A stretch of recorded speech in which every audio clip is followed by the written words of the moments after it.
بسم اللہ الرحمن الرحیم۔ یقدان یوٹیوب چینل دیکھنے اور سننے والے معزز سامعین کو السلام علیکم۔ منہاج الراج کے مطابق سبکتگین ترک نسل کا ایک غلام تھا۔ ایک تاجر نصر حاجی نے اسے اس وقت خریدا جب وہ ابھی محض ایک لڑکا تھا۔ وہ اسے ترکستان سے بخارا لایا جہاں اس نے اسے الپتگین کے پاس فروخت کر دیا۔ سبکتگین نے الپتگین کے دیگر غلاموں کے ہمراہ تعلیم حاصل کی اور ہتھیاروں کے استعمال کے بارے میں پڑھا۔ وہ پہلے پل اس بادشاہ کی ملازمت میں نجی گھڑ سوار تھا۔ نہایت طاقتور اور پھرتیلا ہونے کے باعث جنگل میں اس کے لیے شکار کیا کرتا تھا۔ اوائل عمری میں ہی اس پر مستقبل کی عظمت کی جھلک نظر آ رہی تھی۔ اس کا سرپرست اس کی صلاحیتوں کو بہت سراہتا اور بہت سی عسکری مہمات کے سلسلے میں اس پر بہت اعتبار کرتا تھا۔ اس نے جلدی ہی اسے فوج میں اہم عہدوں پر فائز کر دیا۔ آخرکار غزنی میں شاہی اقدار حاصل کرنے کے بعد اس نے اپنے حمایتیوں کو امیر الامراء اور وکیل المطلق کے خطاب سے نوازا۔ سبکتگین نے اقتدار حاصل کرنے کے بعد ناصر الدین کا لقب اختیار کیا اور وہ خود کو امیر کہتا تھا۔ قندھار کو مطیع کرنے اور اپنی سلطنت میں شامل کرنے کے بعد اس نے زابلستان کے دارالخلافہ بست کے قلعے پر قبضہ کر لیا۔ وہاں اس کی ملاقات مشہور زمانہ ابو الفتح سے ہوئی جنہیں ان کے علم و فضل اور ذہانت کے باعث اس نے اپنا مصاحب خاص بنا لیا۔ اس نے ہندوستان کے بت پرستوں کے خلاف جنگ کرنے کا ارادہ کر لیا جو ابھی تک صرف برہما اور مہاتما بدھ کی پرستش سے واقف تھے۔ اس وقت پنجاب پر ہسپال کے بیٹے جے پال کی حکومت تھی جس کا علاقہ ایک طرف سے دریائے سندھ سے لغمان اور دوسری جانب کشمیر سے ملتان تک پھیلا ہوا تھا۔ سن 977 عیسوی میں ایک بہت بڑی فوج کے ہمراہ مشرق کی جانب پیش قدمی کرتے ہوئے اس نے بہت سے قلعے تسخیر کیے، مسجد تعمیر کرانے کا حکم دیا اور بہت سے مال غنیمت کے ہمراہ غزنی کی طرف لوٹا۔ جے پال جو اس وقت بٹنڈا کے قلعے میں رہائش پذیر تھا، اس نے محسوس کیا کہ مسلمانوں کے پے در پے حملوں نے ملک کے امن و امان کو بری طرح متاثر کیا ہے، لہٰذا اس نے ایک بہت بڑی فوج تیار کی اور بے شمار ہاتھیوں کو اس مقصد کے تحت جمع کیا کہ وہ ان کے ساتھ ان کی اپنی سرزمین پر حملہ کر دے گا۔ اس نے سندھ کو پار کیا اور لغمان کی طرف پیش قدمی کی جہاں اس کی مڈبھیڑ سبکتگین کے ساتھ ہوئی۔ جب جھڑپیں شروع ہوئیں تو سبکتگین کے بیٹے محمود غزنوی نے جو اس وقت محض ایک لڑکا تھا بہادر اور سپاہیانہ کارناموں کے جوہر دکھائے۔ رات کے وقت زبردست طوفان، باد و باران اور ژالہ باری شروع ہو جانے کے باعث ہر طرف خوف و ہراس اور تباہی پھیل گئی۔ لاہور کے راجا کے دستے بری طرح متاثر ہوئے، اس کے بے شمار مویشی ہلاک ہو گئے۔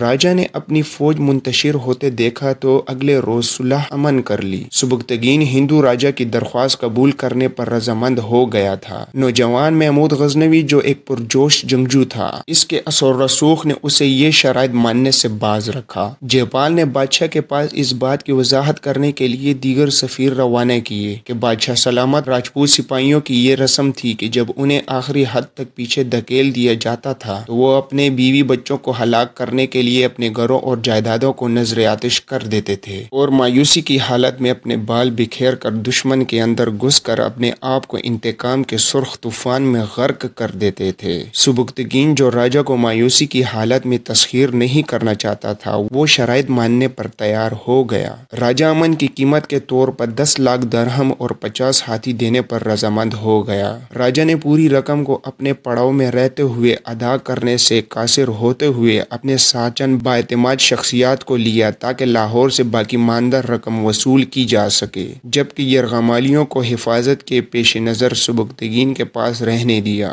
تاہم راجا نے دارالخلافہ میں اپنے آپ کو محفوظ پا کر اپنے پرامن مشیروں کی ہدایت پر عمل کیا اور معاہدوں سے منحرف ہو گیا، لیکن اس نے مسلمان افسروں کو قید میں ڈال دیا۔ سبکتگین جو اس وقت غزنی پہنچ چکا تھا، اس نے جب یہ سنا تو سخت غضبناک ہو گیا۔ اس نے اسی وقت ہندو راجا کی طرف سے کی گئی ہتک کا بدلہ لینے کے لیے بہت بڑی فوج کے ہمراہ لغمان کی طرف پیش قدمی کر دی۔ جے پال نے آنے والے طوفان کا مقابلہ کرنے کے لیے خود کو تیار کر لیا تھا۔ اس نے ہمسایہ ملکوں دہلی، اجمیر، کلنجر اور کنوج کے بادشاہوں سے اتحاد کر لیا اور متحدہ فوج جو 10,000 گھڑ سواروں اور بے شمار پیادہ فوج پر مشتمل تھی اور ہندو بہادری کا نشانہ تھی، اس نے مسلمان حملہ آوروں کو پیچھے دھکیلنے کے لیے لغمان کی سرحدوں پر اپنے آپ کو ترتیب دے دیا۔ سبکتگین نے ایک قریبی پہاڑی پر قبضہ کرنے کے بعد ہندوستانی لشکر کا جائزہ لیا، جس کے بارے میں بیان کیا جاتا ہے کہ وہ سمندر کی طرح لامتناہی تھا۔ اس نے اپنے سرداروں کے مستقبل کی شان و شوکت کے بارے میں حوصلہ افزائی کرتے ہوئے ان سے شجاعت کا مظاہرہ کرنے کی درخواست کی۔ ہر ایک کو فرداً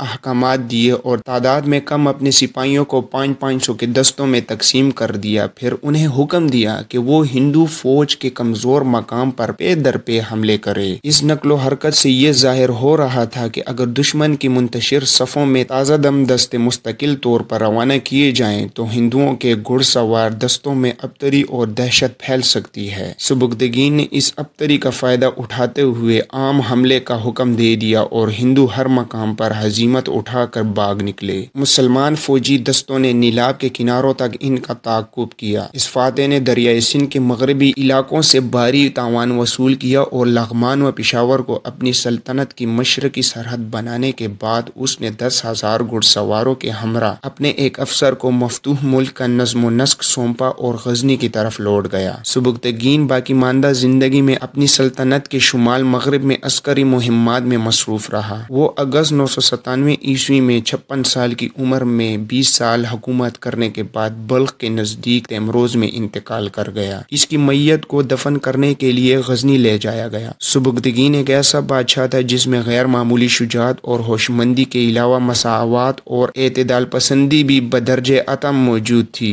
اس کا وزیر ابو العباس فضل تھا جو حکومت کے معاملات کو بڑی ذہانت اور قابلیت سے نپٹاتا تھا۔ معاصر الملک کے مصنف کے مطابق سبکتگین کے بیٹے سلطان محمود غزنوی نے اپنے باغ میں نہایت عالیشان گھر تعمیر کروایا اور ایک پرتکلف دعوت میں اپنے والد کو مدعو کیا۔ اس عمارت کی خوبصورتی، ذوق اور کمال فن نے نوجوان شہزادے کو اس بات پر اکسایا کہ وہ اس بارے میں اپنے والد کی رائے حاصل کرے، لیکن سبکتگین نے نہایت مایوسی کی حالت میں اپنے بیٹے سے کہا کہ اس نے اسے محض ایک کھلونے کی مانند دیکھا ہے جسے اس کی رعایا میں سے دولت کے ذریعے سے کوئی بھی تعمیر کر سکتا تھا۔ اس نے کہا کہ ایک شہزادے کا کام یہ ہے کہ وہ شہرت کی ایسی دیرپا یادگاریں تعمیر کرے جو شان و شوکت کے ستونوں کی طرح ہمیشہ قائم رہیں، اچھے کارناموں کی طرح جو تقلید کے قابل ہوں اور اولاد ان پر سبقت لے جانے میں دشواری محسوس کرے۔ سمرقند کے ساحر نظام اورازی نے اس بارے میں مشاہدہ کیا ہے کہ محمود غزنوی کے تعمیر کردہ سبھی عالیشان محلوں میں کسی کا ایک پتھر بھی باقی نہیں بچا، لیکن اس کی شہرت کی عمارت ابھی تک وقت پر حاوی ہے اور اس کی عظمت کی دیرپا یادگار باقی ہے۔ 5ویں سامانی بادشاہ کا ایسا ہی ایک زرخرید ترک غلام الپتگین تھا جس کو ایک ادنیٰ محافظ کے طور پر دربار میں ملازم رکھا گیا تھا۔ وہ اپننی بے پناہ ذاتی صلاحیتوں کی بنا پر ترقی کرتا ہوا پہلے حاجب الحجاب یعنی محافظین کا کمانڈر بن گیا اور بعد میں 10 فروری 961 عیسوی کو خراسان کا گورنر مقرر ہو گیا۔ کچھ ہی عرصہ بعد نیا سامانی امیر تخت نشین ہوا جس نے اسے برطرف کر دیا، لیکن اس نے اپنی خود مختاری کا اعلان کر دیا اور بلخ چلا گیا۔ سامانی امیر نے 12,000 پر مشتمل ایک فوج بھیجی جسے الپتگین نے اپریل 962 عیسوی میں شکست دے دی۔ اس کے بعد اس نے غزنی کی چھوٹی سی ریاست پر چڑھائی کی جس کا سربراہ ابو بکر لائق تھا۔ اس کا نام تو مسلمانوں والا تھا لیکن یہ مسلمان نہیں تھا۔ سیاسی طور پر یہ ہندو شاہیوں کا حامی تھا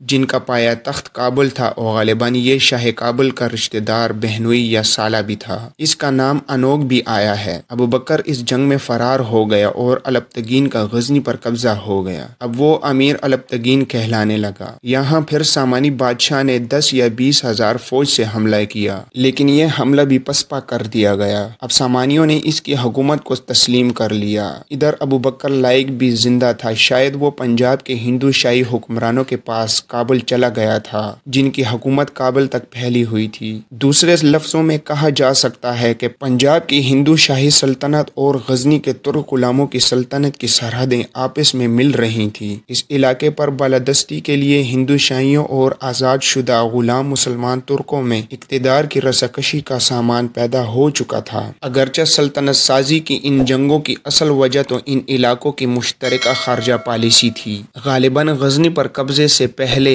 الپتگین نے کابل پر قبضہ کرنے کے لیے ہندو شاہیوں سے سن 962 عیسوی میں جنگ کی تھی جس میں اسے فتح ہوئی تھی۔ یہ نہیں معلوم کہ اس وقت ہندو شاہی بادشاہ کون تھا۔ یقیناً یہ جے پال کا پیشرو ہوگا کیونکہ جے پال سن 965 عیسوی میں برسر اقتدار آیا۔ الپتگین کی وفات 13 ستمبر 963 عیسوی کو ہوئی۔ تو اس کا بیٹا ابو اسحاق ابراہیم اس کی جگہ ریاست غزنی کا امیر بنا۔ وہ کمزور اور نااہل حکمران تھا، فوجی افسروں کی باہمی لڑائیوں کو کنٹرول نہ کر سکا۔ ان حالات میں ابو بکر لائق کا بیٹا ابو علی لائق ہندو شاہیوں سے مدد لے کر غزنی پر حملہ آور ہوا، کیونکہ لائق خاندان ہندو شاہیوں کا رشتہ دار تھا۔ ابو اسحاق بھاگ کر سامانی سلطنت کے پایہ تخت بخارا چلا گیا۔ وہاں اس نے سامانیوں سے اپنے مرحوم باپ کی غلطیوں کی معافی مانگی اور ان سے فوجی امداد لے کر غزنی پر حملہ کر کے لائق کو نکال باہر کیا۔ ابو اسحاق 26 ستمبر 965 عیسوی کو فوت ہو گیا تو فوجی جرنیلوں نے حکومت الپتگین کے ایک ترک غلام بلکتگین کے حوالے کی۔ بلکتگین کو سامانی وزیر فائق نے دبانے کی کوشش کی اور بالآخر اس پر حملہ بھی کیا۔ فائق کی کوشش تھی کہ ترکوں کو ہمیشہ کے لیے کچل دیا جائے، لیکن بلکتگین نے الٹا اس حملہ آور فوج کو کچل دیا۔ وہ بہت بلند کردار کا مالک تھا اور اپنے ملک میں بہت مقبول تھا۔ اس کی وفات سن 975 عیسوی میں ہوئی۔ بلکتگین کی جیپال سے کسی جھڑپ کا کوئی ثبوت نہیں ملتا۔ بلکتگین کی وفات کے بعد اس کا ایک غلام پرکتگین غزنی کا امیر بنا۔ پرکتگین بہت ظالم اور غیر مقبول بادشاہ تھا، چنانچہ لوگوں نے سابقہ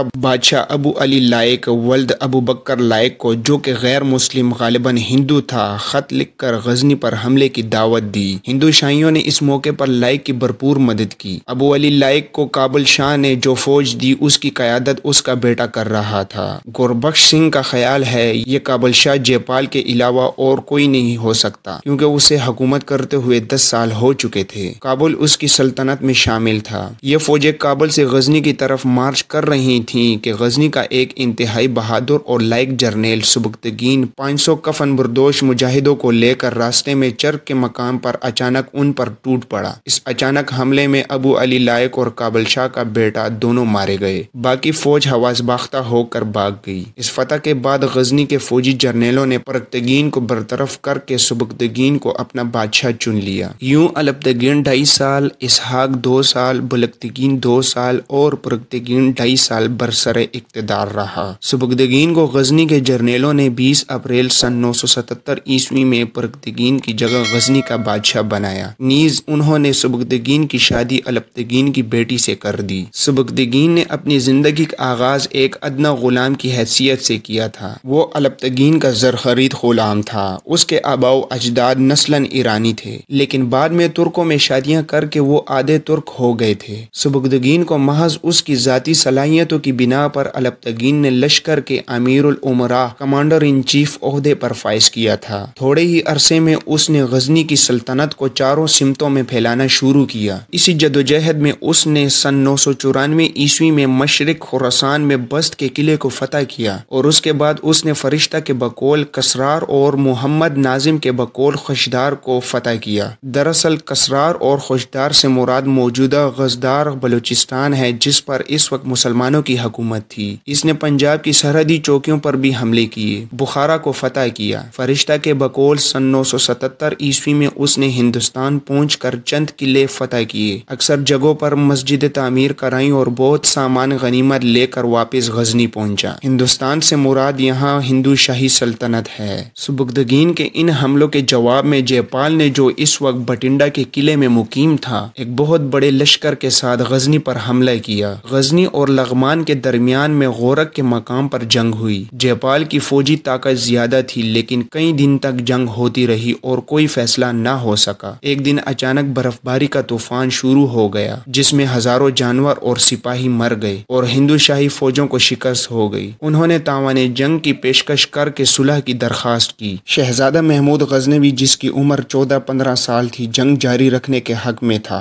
لیکن امیر سبکتگین نے معاہدے کے حق میں فیصلہ دیا، کیونکہ ہندو شاہیوں نے دھمکی دی تھی کہ اگر شکست فاشت ہونے لگے تو وہ سب مال و دولت کو جلا کر خود بھی جل مریں گے، پھر تمہارے ہاتھ راکھ کا ڈھیر، پتھر، لاشیں اور بکھری ہوئی ہڈیاں آئیں گی۔ چنانچہ طے پایا کہ جیپال سبکتگین کو تاوان کے طور پر 10 لاکھ دینار، کچھ سرحدی قلعے اور 50 ہاتھی دے گا۔ سبکتگین نے اس کے چند رشتہ داروں کو بطور یرغمال اپنے پاس رکھ لیا تاکہ وہ معاہدے سے نہ پھر جائے۔ غورک سے جیپال سبکتگین کے چند نمائندوں کو لے کر واپس آیا اور بقول فرشتہ لاہور پہنچا۔ یہ صحیح معلوم نہیں اس کا پایہ تخت تب لاہور تھا یا اوبن پور، لیکن شواہد یہی کہتے ہیں کہ اوبن پور ہی تھا۔ بہرحال اس نے اپنے پایہ تخت پہنچ کر سبکتگین سبکتگین کے نمائندوں کو گرفتار کر کے قید کر دیا اور کہا کہ جب تک سبکتگین میرے عزیزوں کو رہا نہیں کرے گا میں اس کے آدمیوں کو قید میں رکھوں گا۔ اس کے نتیجے میں سبکتگین ایک بہت بڑی فوج لے کر غزنی سے پشاور کی طرف روانہ ہوا۔ راستے میں آنے والے ہر مندر کو مسمار کرتا، گھروں کو آگ لگاتا ہوا وہ آگے بڑھا۔ جے پال نے اس کا مقابلہ کرنے کے لیے دہلی، کلنجر، کنوج اور اجمیر کے راجاؤں سے فوجی مدد طلب کی۔ ان سب کی فوج لے کر جو 1,00,000 سواروں بقول فرشتہ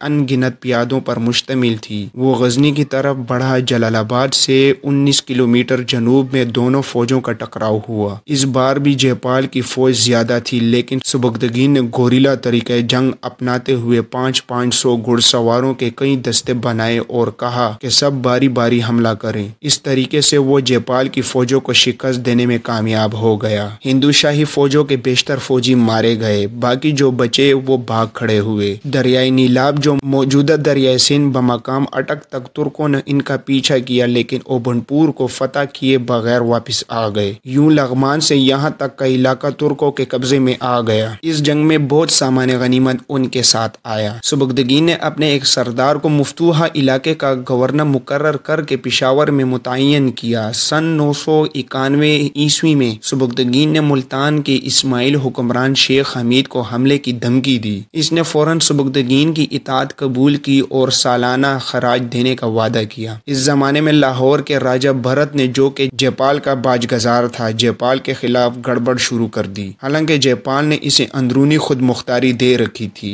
بھرت نے جہلم میں نندانہ اور ٹیکسیر کی کانوں پر قبضہ کرنے کے لیے فوج کشی کی۔ جے پال نے اپنے بیٹے آنند پال کو فوج دے کر بھیجا جس نے بھرت کو شکست دی اور یوں بھرت خراج دینے پر رضامند تو ہو گیا لیکن جلد ہی اپنے وعدے سے پھر گیا۔ اب اس نے حملہ کر کے اسے اقتدار سے ہٹا دیا اور خود گورنر لاہور بن گیا۔ جے پال کی وفات تک آنند پال گورنر لاہور رہا۔ آنند پال کی فتح لاہور کے زمانے میں سبکتگین نے کسی بات سے ناراض ہو کر محمود غزنوی کو جیل میں ڈال دیا۔ جے پال نے اسے خط لکھا کہ تمہارے باپ نے تمہیں جیل میں ڈال کر ناشکر پن کا ثبوت دیا ہے، اگر تم ہمارے ساتھ مل جاؤ تو میں اپنے آدمی بھیج کر تمہیں جیل سے چھڑوا لوں گا، پھر ہم تمہیں اپنے ملک میں لے آئیں گے، میں اپنی بیٹی سے تمہاری شادی کر دوں گا، دولت اور تمہارے باپ سے بڑی افواج تمہیں دوں گا۔ لیکن محمود غزنوی نے جواب میں اسے جو خط لکھا اس میں اسے کتا اور کافر کہا اور لکھا کہ میرا باپ میرا مالک اور میرا قائد ہے، اگر وہ مجھے قتل کرنا چاہتا ہے تو وہ حاکم ہے۔ تمہارے خط کا جواب یہ ہے کہ جب خدا نے مجھے اس قید سے رہائی دی میں اپنی فوج کے ساتھ تمہارے ملک پر حملہ کر دوں گا اور تمہیں گرفتار کروں گا۔ یہ پیشکش دراصل شادی کے ذریعے غزنوی اور ہندو شاہی سلطنتوں کو ایک کرنے کی کوشش کو ٹھکرا دیا۔ جے پال کی وفات کے ساتھ ہی ہندو ہی سلطنت کا پایہ تخت اور اوبھنپور سے نندانہ منتقل ہو گیا۔ سبکتگین نے 20 سال حکومت کی۔ آخری دنوں میں اس کا قیام بلخ میں تھا جہاں وہ بیمار ہو گیا۔ جب علاج معالجے سے ٹھیک نہ ہوا تو اس نے تبدیلی آب و ہوا کے لیے غزنی کا ارادہ کیا۔ راستے میں ترمس کے مقام پر پہنچ کر رک گیا۔ اب وہ مزید سفر کے قابل نہ رہا تھا۔ یہیں 55 سال کی عمر میں اگست 997 عیسوی میں سبکتگین نے وفات پائی۔ اس کی میت کو غزنی لا کر دفن کیا گیا۔ اس ویڈیو میں آج کے لیے اتنا ہی۔ ہمارے ساتھ جڑے رہنے کے لیے ویڈیو کو لائک کریں، چینل کو سبسکرائب کریں اور گھنٹی کے نشان کو ضرور دبائیں۔ ملتے ہیں اگلی ویڈیو میں۔ اپنا اور اپنے گرد و نواح کے لوگوں کا بہت سارا خیال رکھیے گا۔ اللہ حافظ۔